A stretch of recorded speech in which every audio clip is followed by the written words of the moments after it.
Welcome to the Wholesome Healing Collective. Join us on our podcast for a journey into the hearts of healers from all walks of life, diving deep as we explore meaningful conversations that have the power to inspire, empower, and share life-changing wisdom. Through this community, we hope to create a welcoming environment where our listeners leave feeling nurtured and uplifted. We are so delighted you are here. My name is Alyssa. And I'm Renee. Grab a drink, get cozy, and let's dive in. Welcome back to another episode of the Wholesome Healing Collective podcast. We are so happy to have you here. It's just me and Renee today, and we'd like to start off with a feeler and then wrap up that frequency, energy, vibrations, emotions conversation that we started a couple weeks ago. Yeah, and I think we might have touched on what a feeler is in a past episode, but we wanted to bring this concept back to life or back up in our radar and share what that is again, how we can practice it with each other or even practice it for ourselves, even when we're alone. It can be really valuable. And especially for taking that pause to check in with our emotions, our frequency, and just being present with what's alive in our bodies. So we thought we'd take a couple of moments each. This is a practice you can do with really any designated amount of time. We typically will do 3 to 5 minutes. But even if you only have a minute to check in with yourself, that can still be valuable. But what we're doing when we're practicing with another, or what you might hear referred to as dyad work with two people, is setting a timer and holding space for the other person to explore what's arising in their body. So it can be eyes open or eyes closed, but typically I think eyes closed helps us to go internal and not let the outside surroundings distract us. And it's just a time to really be present with not only the physical sensations, but the emotions that are arising and taking that seat of observation. So when you notice something, not necessarily analyzing it or trying to change it or fix it or do anything with it, but just observe and notice and then move on to the next thing you observe and notice and just be present with it. And then the other person during this time is just holding that loving space. So being very attentive and attuned to the other person. And I like to say holding space for their greatness or their love or their transformation. And for me, I feel very energized in my heart space. So I often will imagine that heart space energy coming out from me and surrounding them. But it can really be just holding loving space, whatever that means for you. What does that mean for you, Alyssa, when you think of holding that little bubble around the person you're with? Just witnessing them for who they are in this moment and allowing them to just be and be seen. Yeah, that non-judgmental acceptance for what is right now. Yeah. I think that's one thing that's so powerful about this practice is showing up exactly how you are and never having to worry about the other person and what they're going to think or say, because there is no response in this practice. The person that's holding space isn't commenting on what's shared. They aren't trying to provide advice or even reflection afterwards unless requested. We're literally just holding the space and allowing them to be. And that starts to provide a level of safety that not all of us get to experience when we're sharing our experience with another. And it can be really powerful. Yes. Yes. And so one of the easier ways is to just begin by scanning the body. And if you feel like you can't access the body, that you're stuck in your head, You may need to do like a verbal dump of just all of these racing thoughts that you have, just to get them out of the way so that you can start to sink into the body towards the end of your time frame. And it can also be silent, or you can express the things that you're experiencing. We're going to be expressing more today, so you can just have that inner view behind this process. But sometimes our feelers are completely silent and we're just holding space. Yeah. What do you think? Do you want to feel first or hold space first? Maybe feel first, because I wasn't feeling 100% coming in here today. So that means when I hold space for you, I'll be feeling much better. Okay. Oh, and I'll note as well that that it doesn't need to be stillness either. Sometimes when we check in with the body, we might notice that something really wants to move or be expressed. So maybe shaking out the energy from the hands or taking a big breath and letting out a sigh. The expression doesn't need to be just in words. So noting that for everyone. Well, that's perfect. I like taking my glasses off so that I don't have to worry about keeping them in the right position. Okay, I'm ready. Okay.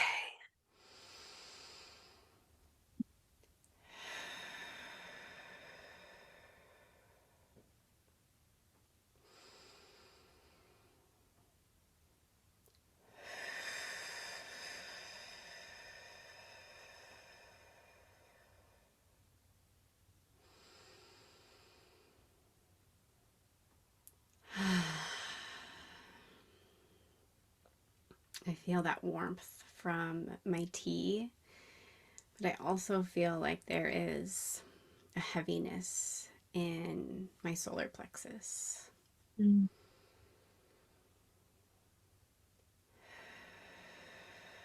So just bringing my awareness there.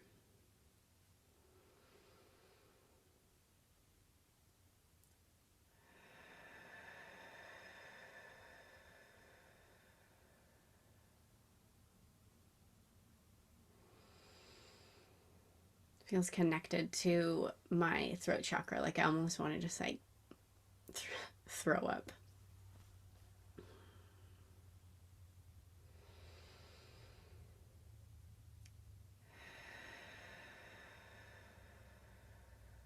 And just allowing that uncomfortable sensation to be here and be witnessed by myself and by Renee.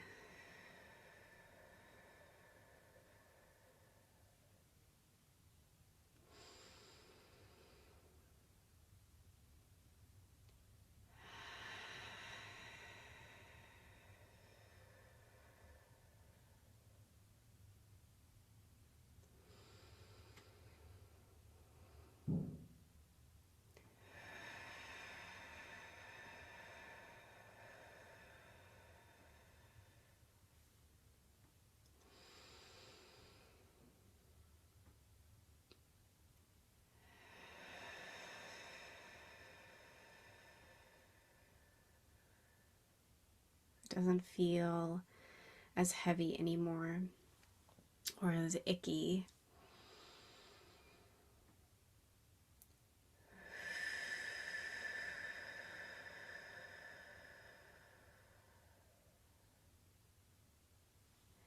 I feel some fluttering around my heart space.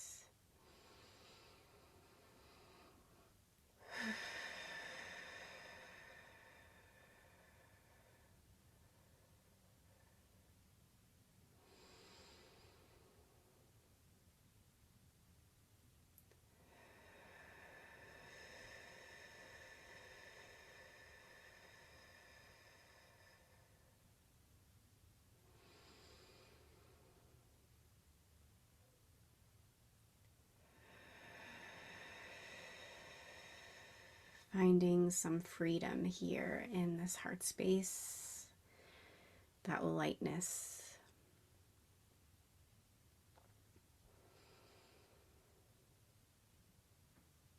We're at 3 minutes. Would you like another minute? Just a little longer, yeah.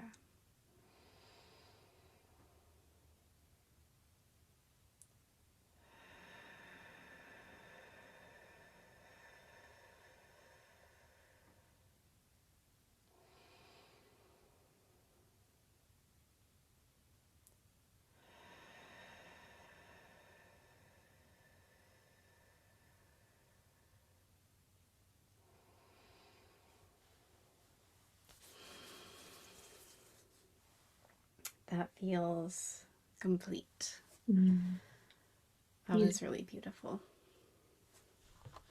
Yeah, that was a beautiful example of how just your presence in the body, you were able to notice what was already there, but not at the forefront of your awareness. And then just by putting your awareness on it, that ickiness that you felt, that heaviness started to dissipate.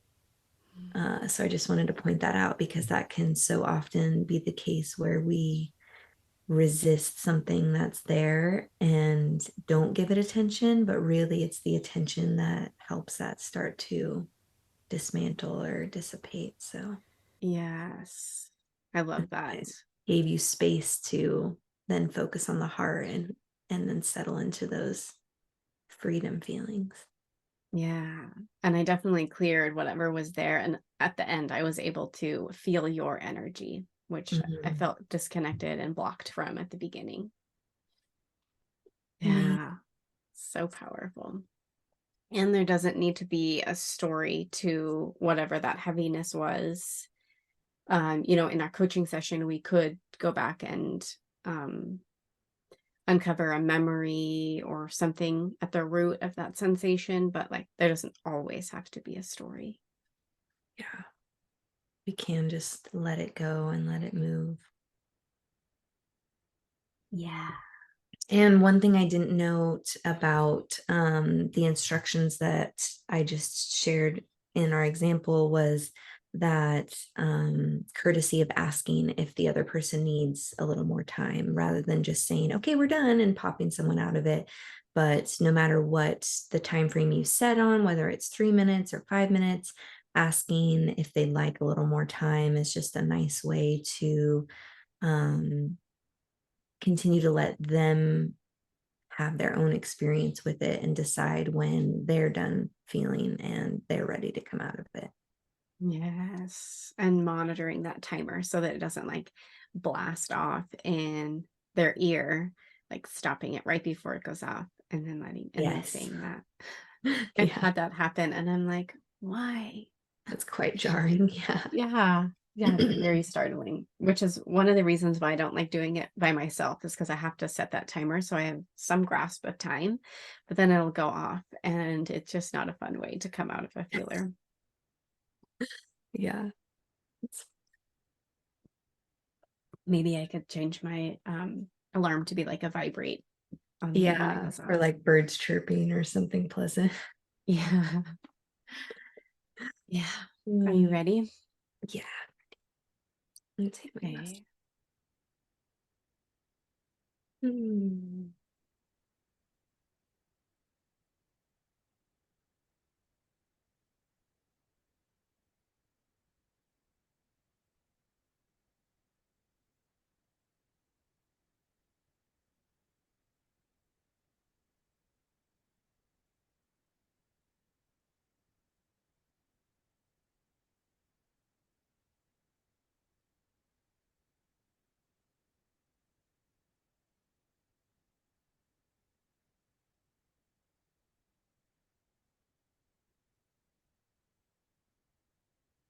Feeling, noticing some resistance to settling out of the mind and into the body because I'm feeling a lot of pain in my back today.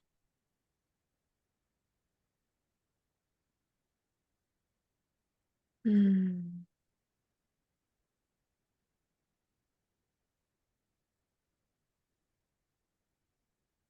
But I'm bringing my awareness into my heart to observe from that place instead of bringing all my awareness to the pain itself, which feels a little overwhelming for me today.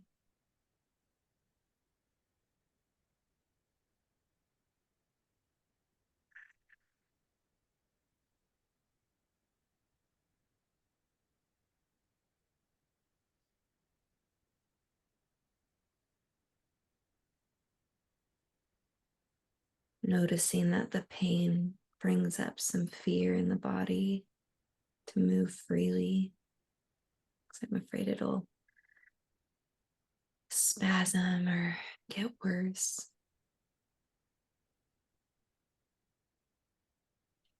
I also feel a lot of gratitude that I'm still mobile. I'm not stuck.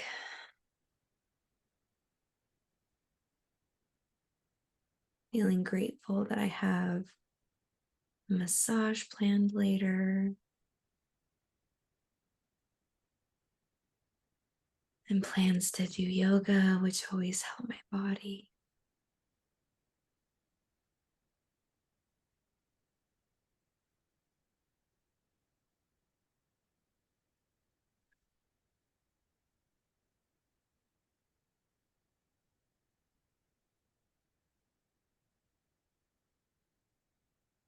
Sometimes bringing my hand to my heart helps my awareness to focus, and I can feel that touch.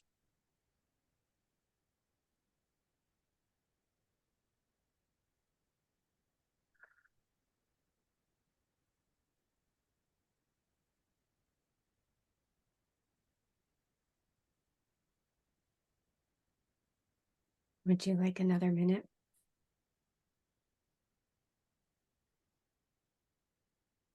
Feels good. Mm. I was able to get into my heart more easily towards the end there. Mm. That 3 minutes. Yeah. 3 minutes goes by so fast. it really does. Yeah. Yeah. I will note that as the practice has gone on, I think we've both come very accustomed to 5 minutes, because 3 feels very quick. But at first, when this is a new practice and it's awkward, it's like, 3 minutes feels so long. But then once you get acclimated to that, it's 3 minutes of gold that you want to just keep going to 5. Yeah, at the beginning, we were definitely nervous. Like, I'm supposed to close my eyes and just have this person watch me while I feel into my body. Like, we were like, what are we doing? What is this practice? And now it's just such a beautiful weekly routine that we have with each other. Yeah. And I think one thing that's important to know about the power of being in each other's presence is that co-regulation, where and it's hard to feel into this at first, or to intellectually grasp this until you feel it. I know for myself, when I was first told that you could feel energy even over a screen, I was like, no, I don't think so. But it is so true that you really can feel the other person's energy. And even when you can't feel their energy, you can trust that the energy that they're holding for you is being felt even on an unconscious level. And when they ground, you're able to ground more easily. And when they're holding that space, you're able to feel into that space and take that space up. And it's really powerful. And the more you practice it, the more you can really feel the impact of the other person's energy, which is why it's so important to be so attuned to them. When we're holding that space, we're not checking our phone or checking emails or being distracted with our external environment. We're 100% with that person and in their presence. Yes. I love this practice, and it's just such a beautiful way to take care of your energy, your vibration, which leads us into wrapping up that conversation that we started a few weeks ago. So I guess this is part 2. Yeah. Yeah. Yeah, and I think the feeler is a perfect segue into that because, like we mentioned, you're taking that observer viewpoint and noticing what's alive without becoming completely engrossed in it or wrapped up in it, without seeing the world through whatever it is that's coming up.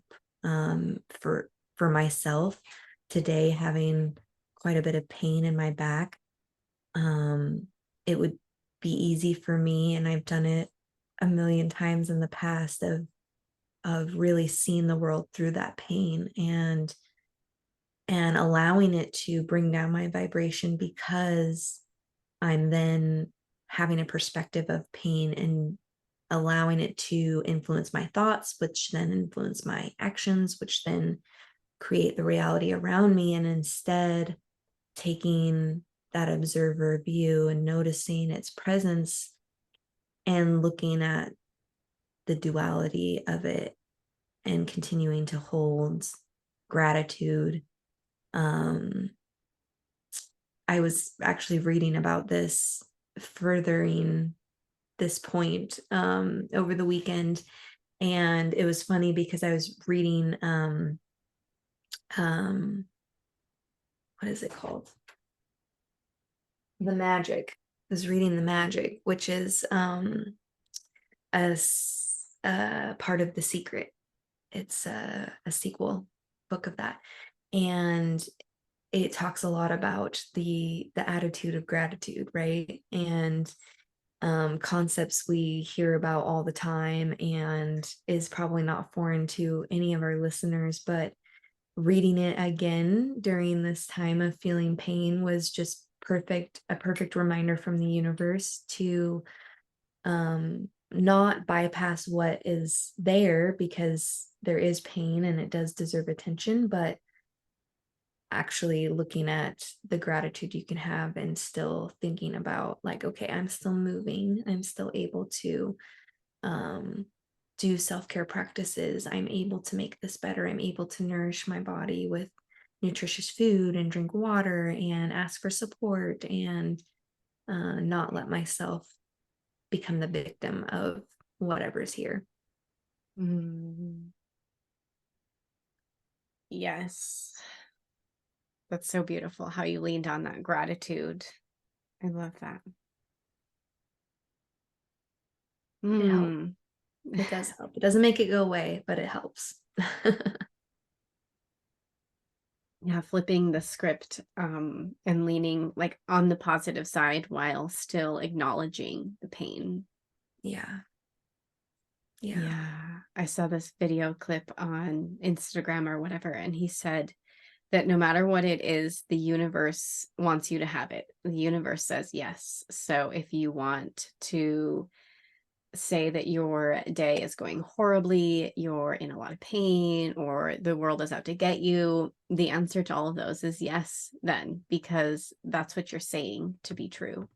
But if you Mhm. flip it around and say, I'm the luckiest person ever, or my body is beautiful and it moves with ease, like, yes, those are all yes too. And it was just a really beautiful reminder that we do create our reality with our thoughts and our actions and the way that we perceive everything to be true. Yeah. The imagination and the images that we bring forth with our thoughts really do create the blueprint that we're giving the universe. And Mm. I try to, one of the practices that I put into place, especially when it comes to my pain, is imagining it better than it is. So Mm. like when I go to stretch, and right now my range of motion is limited, and while I meet myself where I'm at and I only go to my current range of motion, in my mind, I imagine myself with a full range of motion, and I imagine myself moving with that ease and trusting that I'm giving that message to the universe, like, okay, this is where I'm at, but this is what we're working for. Like, here you go. This is my instructions to you. Mm. That's so powerful. Yeah. I think we talked a lot about the emotions, the duality, but maybe also talking about how we can set ourselves up for success with lifestyle stuff, and maybe the more proactive, rather than not necessarily reactive, because I feel like, feelers are very proactive in, especially when they're scheduled or, somewhat frequent basis where you can look forward to that time. And that can be a very proactive and reactive practice to have. Um, but maybe talking about some of the lifestyle things that we can put into place that set us up so that we're not trying to fix it because we notice something arising, but how do we put practices in place that are nourishing the body and also constantly allowing for space for pause and acknowledgement, witnessing the rising and all that. Mm.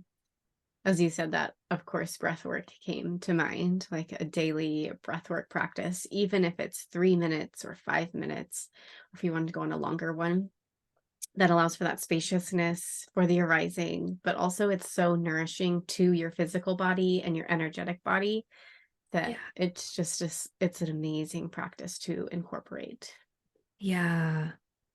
It can be gentle belly breathing, or it could be more fast paced. Like it doesn't have to be a lot of work, even though you are working with the breath. Yeah. The breath can really meet you where you're at, depending on what's happening, where your energy's at. I love breath work also because it's physical and it's mental.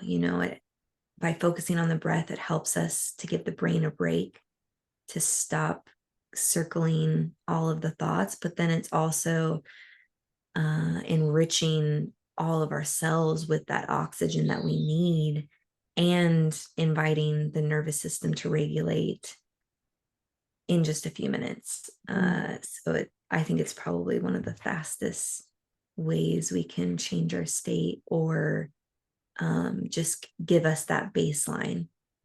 Sometimes in terms of that proactive practice, having that as a morning practice is powerful because it's like that daily reset.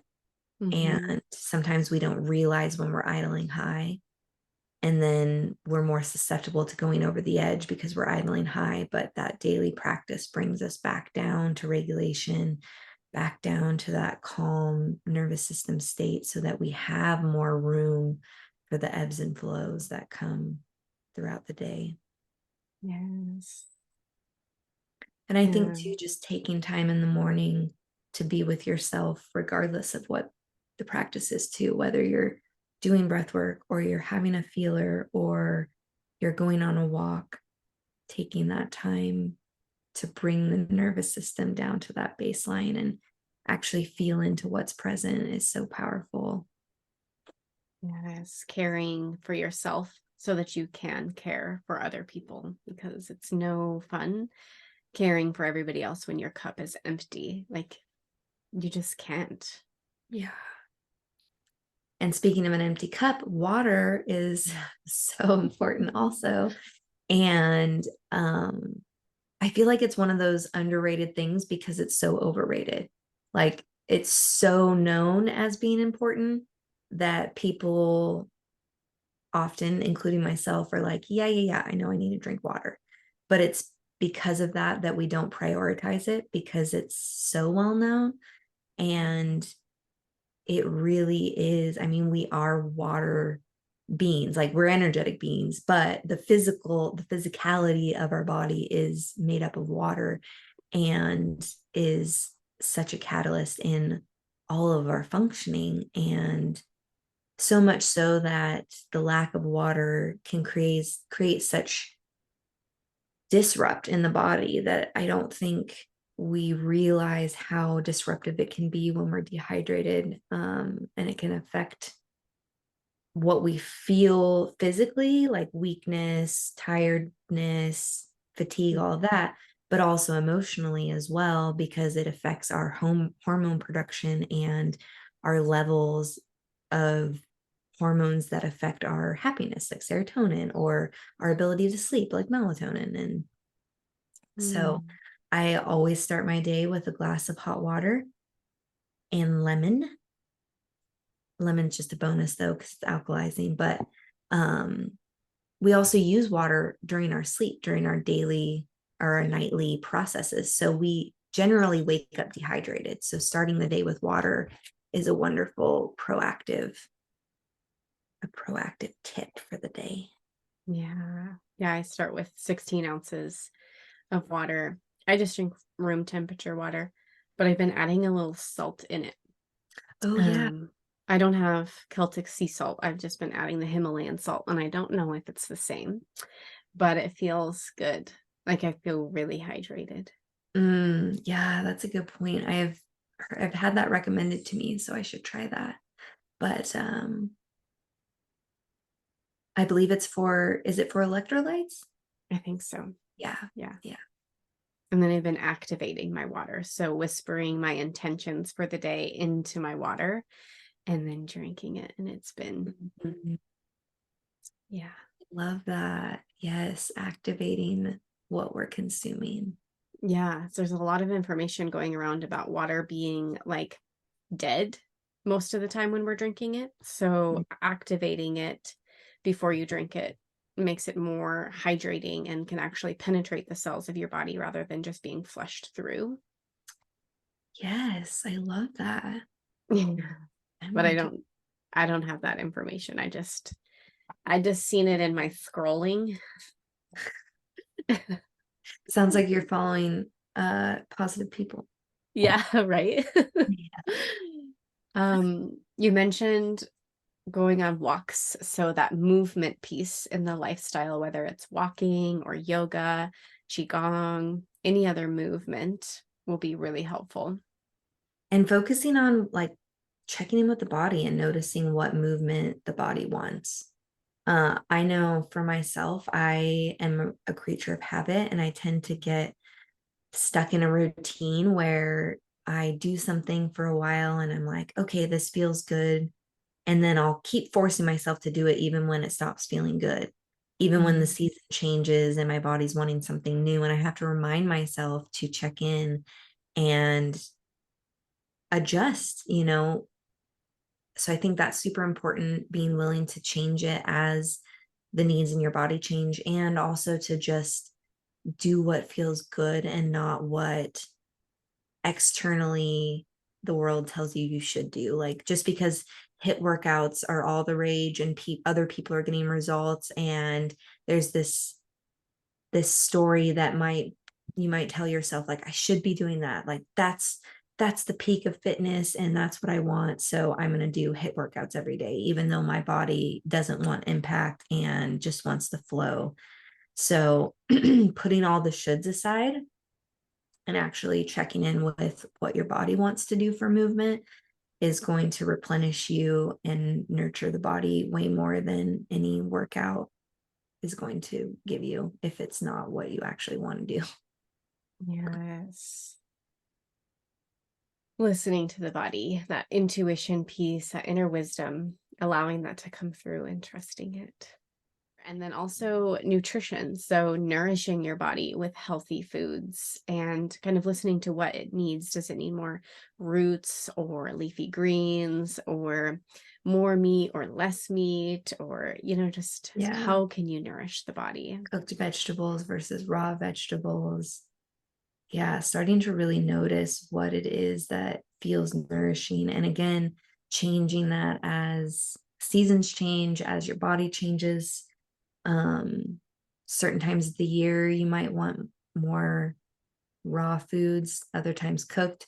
And it might not just be summer and winter like we commonly associate those things with.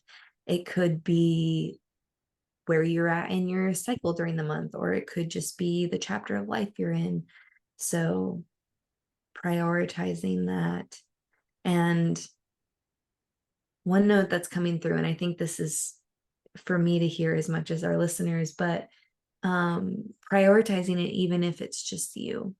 And I think I've done this so many times where when I don't have a partner or my partner's not home, I will eat less well because I'm not cooking for another. And that's just silly. Like, why do I do that? Why do I value what I'm consuming less because I'm not consuming it with another? I don't put that extra time in just for myself. And so that's something that I've really been working on, is even when I am by myself and I'm doing all the work just for me, like I'm 100% worth it. And that's a priority for me. So that's something I'm working on. If anyone else out there needs that little bit of motivation, do it for you. I love that. That is a great reminder. And as I move into a season where my husband will be traveling more and I'll be cooking for just me and my kids, it's such a great reminder to continue to make those healthy meals for my kids and myself, as we are worth it. And yeah, it can be so easy to just let that go. Mm. Yeah. Yeah. And let food be thy medicine. Yes. One of my favorite quotes. And I truly believe that so much of our ailments are due to lack of nutrition or lack of listening to what the body needs. And when we make those shifts to really pay attention to what our bodies need for nutrients, then the level of vitality we can experience increases exponentially. Yes. Sunlight is coming through, getting that natural vitamin D, waking up, waking up and being nourished by the sun. Yes. Yeah. Sun gets a bad rap, but it's so beautiful to absorb the sun in safe and healthy increments. If you Mm-hmm. can do it with your feet touching the ground and actually absorbing the earth frequency, then bonus points. Yes. Yeah. Yeah. Ground. So grounding too. Yes. There's just so many things that kind of play into our energetics and our frequency. And these are all tips and tricks that you can begin to take in as a way to nourish your energetic body. One of our mentors, Sam Skelly, says that energy is everything. And so prioritizing your energetics is going to benefit your entire life. Now that feels like a beautiful note to end on. Yeah. I don't